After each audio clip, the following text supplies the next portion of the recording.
Hello class 10 का students, कैसे आप लोग? अब तो खुश हो ना? 30% सिलेबस रिड्यूस हो गया है। अब इससे ज़्यादा क्या चाहिए? अरे वो सीबीएसई ने वो टॉपिक हटा दिया है जो कि बहुत इम्पोर्टेंट था और वजन ही ख़त्म हो गया। वजन ही नहीं अब 10 क्लास में।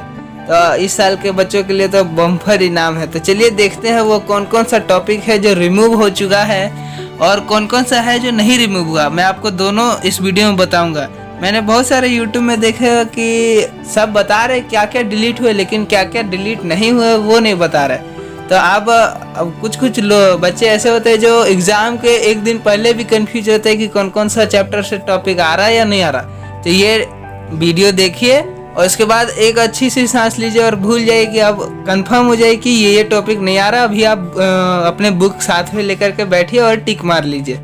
मैं आपको दोनों बता दूंगा कौन कौन सा आ रहा है, कौन कौन सा नहीं आ रहा है। ठीक है, एनसीईआरटी बुक से भी बता दूंगा, तो आप टेंशन मत लीजिए। तो चलिए स्टार्ट करते हैं, देखते हैं कौन कौन सा नहीं आ रहा थी।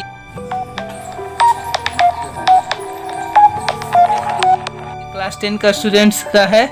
तो पहला चैप्टर आता है नंबर सिस्टम, जो कि रियल नंबर। ठीक है, तो रियल नंबर में कौन सा डिलीट हो गया है? Euclid's division lemma. ठीक है, यूक्लिड्स डिवीजन लेमा डिलीट हो गया है। तो चलिए देखते हैं कौन सा टॉपिक था ये। एनसीईआरटी बुक में आप टिक कर लीजिए।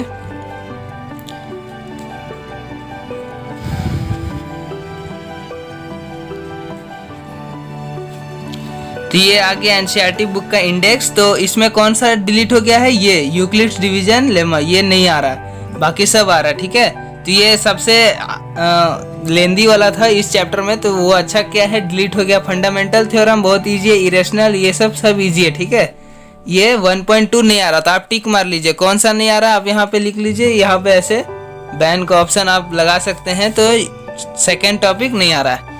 नेक्स्ट चैप्टर में देखते हैं। आपको क्लियर हो गया फर्स्ट चैप्टर का? नेक्स्ट चैप्टर का देखते हैं, पॉलिनोमियल। ठीक है, अलजेब्रा में पॉलिनोमियल पहला आता है। A statement and simple problems on division algorithm for polynomials with real coefficient। तो ये क्या है तो दिखाते हैं आपको। पहले बुक में चलते हैं। जो स्टेटमेंट था डिवीजन एल्गोरिदम से, ये वाला टॉपिक, ये वाला देखिए। डिवीजन एल्गोरिदम से जो प्रॉब्लम आते थे ना, वो अब नहीं आएंगे, वो हट गया। तो ये भी बहुत अच्छा काम किया सीबीएसई ने जो इसे हटा दिया, क्योंकि ये भी हमने जब दिया था ना, तो बहुत ज़्यादा ये परेशान करता था ये निकालने क्वेश्चन। तो ये अब नहीं रहेगा आपका अलग अलग टाइप का क्वेश्चन। तो सबसे पहले तो एक ग्राफ वाला रहेगा, बहुत ईजी। ऐसा ग्राफ रहेगा, इस तरह रहेगा, बोलेगा जीरोज निकालने। आप जब पढ़ाई कीजिएगा तो बहुत ईजी लगेगा। ये चैप्टर बहुत ईजी है, हल्का फुल्का। और जब टॉपिक हटा दिया है तो और हल्का हो गया। फिर जीरोज एंड कोएफिशिएंट, ये भी बहुत ईजी है। तो आपको पता चल गया कौन सा हटना है, इसको आप टिक मार लीजिए। 2.4 नहीं आएगा। नेक्स्ट देखते हैं, चैप्टर 3 है पेयर ऑफ लीनियर इक्वेशंस में क्रॉस मल्टीप्लिकेशन मेथड। ओ भाई बहुत इंपॉर्टेंट, बहुत एकदम लेंदी, सबसे खराब टॉपिक हमको यही लगा। क्रॉस मल्टीप्लिकेशन मेथड, इतने बड़े बड़े नंबर को इंटू करना पड़ता था ना कि पता ही नहीं चला। तो कौन सा नंबर? ये क्रॉस मल्टीप्लिकेशन, ये नहीं आएगा। अब आप लोग के लिए क्या चाहिए? क्रॉस मल्टीप्लिकेशन हट गया चैप्टर 3 से, बाकी सब तो इजी ही है, उसके लिए कहना नहीं है। लेकिन हाँ, लैंग्वेज प्रॉब्लम आएगा इस चैप्टर से। लैंग्वेज प्रॉब्लम आता है दोस्तों, बोर्ड एग्जाम में लैंग्वेज प्रॉब्लम आता है। तो आप टिक मार लीजिएगा, ये वाला नहीं आएगा क्रॉस मल्टीप्लिकेशन। नेक्स्ट चैप्टर में देखते हैं क्वाड्रेटिक इक्वेशन जो है क्या है? Situational problem based on equations reduced to quadratic equations. ये तो अब खुद से दिया है, कोई टॉपिक नहीं है एनसीईआरटी बुक में। तो इसमें क्या बोल रहा है मैं आपको समझा देता हूँ। जो सिचुएशनल प्रॉब्लम होगा लैंग्वेज, जैसे हम लोग के समय में ना नंबर दिए रहते थे, जैसे 4 + 5, नीचे दिए रहेंगे x y और इधर कुछ नंबर होगा। ठीक है, तो हमको क्या करना पड़ता था? इसे पहले इक्वेशन क्वाड्रेटिक इक्वेशन में लाना पड़ता था, उसके बाद सॉल्व करना था। लेकिन अब आपको ऐसा नहीं देगा, अब डायरेक्ट क्वाड्रेटिक इक्वेशन देगा, उसको सॉल्व करना होगा। ठीक है, तो ये भी बहुत ही अच्छी बात है आप लोगों के लिए। एक इम्पोर्टेंट बात बता दूं, ये सिर्फ इस साल के बच्चों के लिए है। नेक्स्ट वाले बच्चे खुश मत होइएगा, ये सिर्फ इस साल के बच्चों के लिए है जो रिड्यूस हुआ है, कोरोना काल है इसलिए। ठीक है, नेक्स्ट चैप्टर आता है अरिथमेटिक प्रोग्रेशन में based on sum to n terms, यानी application in solving life problems. तो कुछ लैंग्वेज प्रॉब्लम रहते थे जिसमें कि सम करना पड़ता था, कुछ लैंग्वेज प्रॉब्लम रहेगा, कुछ नंबर दिया रहेगा जिसमें एन टर्म्स निकालना पड़ता था, तो वो अब नहीं आएगा आप लोगों को। हम लोगों को आता था तो प्रॉब्लम होता था, आप लोगों में नहीं आएगा। दिखा देते हैं आपको एनसीईआरटी बुक में ये वाला सम ऑफ एन टर्म्स। तो आप इसे फिर भी पढ़ लीजिएगा, क्योंकि पता नहीं अब सीबीएसई का जब मूड चेंज होता है वो कर देता है। स्टैंडर्ड वाले के लिए मेरा यही है कि जो है आप एक नज़र उस पर भी डाल लें, ठीक है। स्टैंडर्ड वाले के लिए, बेसिक के लिए तो वो आता ही है इजी क्वेश्चन। तो सम ऑफ एन टर्म्स का जो लैंग्वेज प्रॉब्लम होगा वो नहीं आएगा। Next chapter coordinate geometry, area of triangle. भाई बहुत हार्ड था, इसमें प्रॉब्लम इसी था। इसका फॉर्मूला याद करने के लिए तो हम तो 5-6 दिन तक रटते रहते थे, लेकिन याद नहीं होता था। तो कोऑर्डिनेट ज्योमेट्री में एरिया ऑफ ट्रायंगल हट गया, बहुत ही इजी हो गया ये चैप्टर। तो अब इससे ज़्यादा क्या चाहिए, कुछ नहीं। तो अब देखिए एरिया ऑफ ट्रायंगल को ऐसे काट दीजिएगा, ठीक है, कंफ्यूज मत होइएगा। Area of triangle coordinate geometry में कौन सा काटिएगा, एरिया ऑफ ट्रायंगल नहीं आएगा, बाकी सब इजी है। नेक्स्ट देखते हैं, ट्रायंगल्स चैप्टर आता है जिसमें कि 2 थ्योरम हटा दिया। 2 थ्योरम हट गया, इसमें 4 थ्योरम रहता है जिसमें कि 2 हट गया। तो क्या है, the ratio of the areas of 2 similar triangles is equal to the ratio of the squares of their corresponding sides. मैं आपको समझा देता हूँ शॉर्ट में क्या है ये थ्योरम। दो सिमिलर ट्रायंगल्स रहेंगे, ठीक है। सपोज कीजिए इसमें नहीं बन पा रहा है, थोड़ा एडजस्ट कर लीजिएगा। तो 2 सिमिलर ट्रायंगल्स रहेंगे जिसका एरिया जो होगा, इसका इस ट्रायंगल का एरिया और इस ट्रायंगल का एरिया इन दोनों साइड्स के स्क्वायर के रेशियो में के बराबर होगा, ठीक है। रेशियो बराबर होगा, इसका एरिया और इस ट्रायंगल का एरिया किसका साइड के स्क्वायर के बराबर होगा, रेशियो सेम होगा। अब ये थ्योरम नहीं आ रहा तो क्यों इस पे दिमाग खराब करे। नेक्स्ट है, in triangle if the square of one side of Pythagoras theorem है। पाइथागोरस थ्योरम ये तो 9वीं क्लास में ही पढ़े थे, ये नहीं आ रहा है, क्या फायदा इसके बारे में जान के। नेक्स्ट, अगर स्टैंडर्ड वालों को ज़्यादा इच्छुक है तो पढ़ लीजिए। ये ट्रायंगल जब हट गया तो फिर कहना ही नहीं है, कुछ वजन ही नहीं है इस चैप्टर में।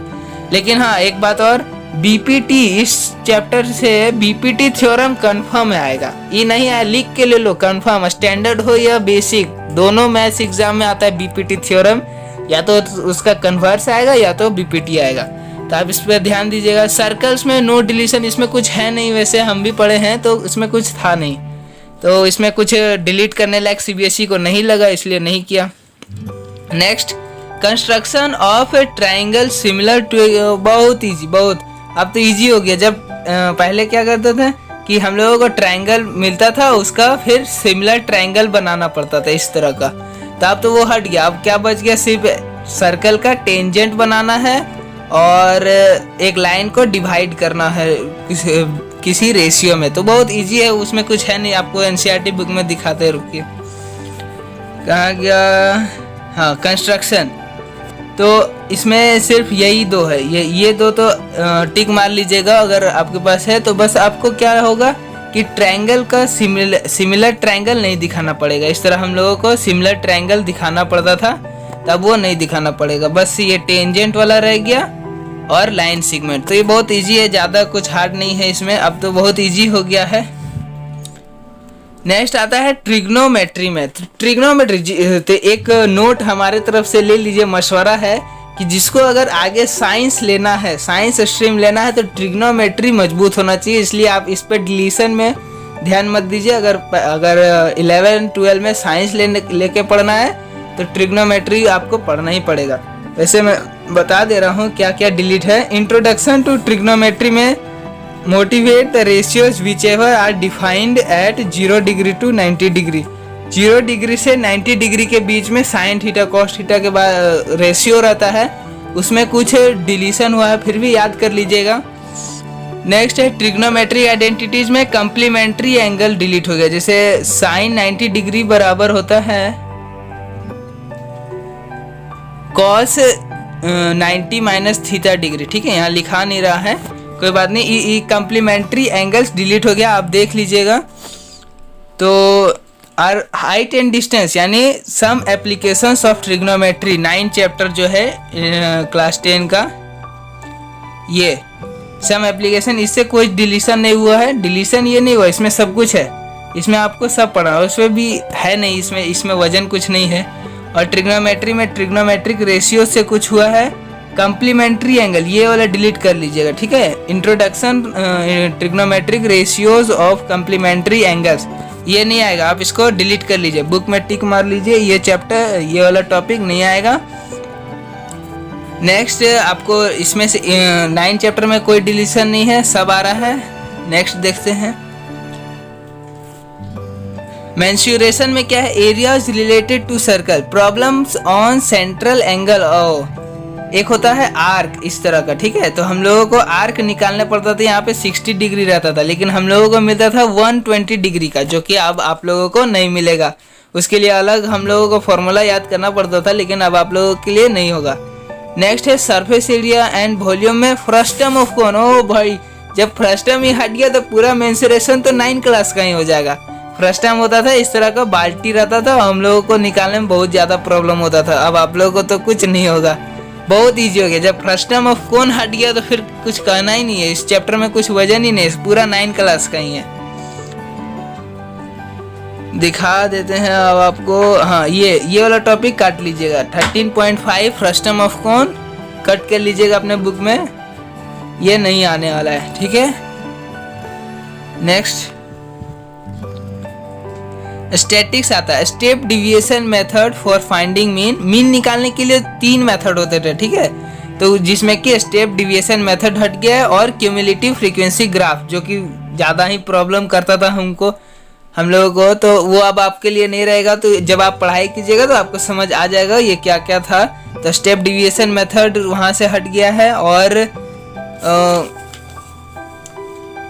क्यूमुलेटिव फ्रीक्वेंसी ग्राफ भी हट गया। तो ये अब ये आपको चैप्टर पता चला गया है। एनसीईआरटी बुक में तो उस तरह का सेपरेट करके टॉपिक नहीं दिया है, इसलिए आपको नहीं बता पा रहा हूँ, लेकिन प्रोबेबिलिटी से कुछ नहीं हटा। यहाँ देखिए,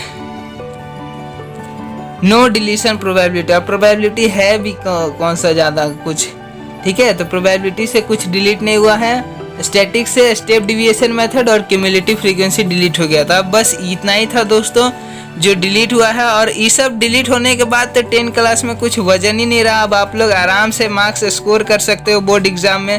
तो आज इस वीडियो में इतना ही, नेक्स्ट वीडियो में साइंस के बारे में बताऊंगा क्या क्या डिलीट हुआ है। अगर वीडियो अच्छा लगे तो नीचे लाइक बटन है, कर दीजिएगा, और अगर चाहें ऐसा वीडियो और चाहते हैं तो सब्सक्राइब कर लीजिए। और जो अभी न्यू सिलेबस है उस सिलेबस के बेस्ड मैं आपको पूरा क्लास 10 का मैथ्स पढ़ाऊंगा इसी यूट्यूब चैनल पर। बस आप हमारे इस यूट्यूब चैनल के साथ बने रहें। तो चलिए दोस्तों, आज इस वीडियो में इतना ही। नेक्स्ट वीडियो में हम लोग पढ़ेंगे साइंस के बारे में, ठीक है। साइंस में क्या क्या डिलीशन हुआ है, उसके बाद इंग्लिश हिंदी में आपको सारे इस तरह का वीडियो इस यूट्यूब चैनल में अपलोड कर दूंगा।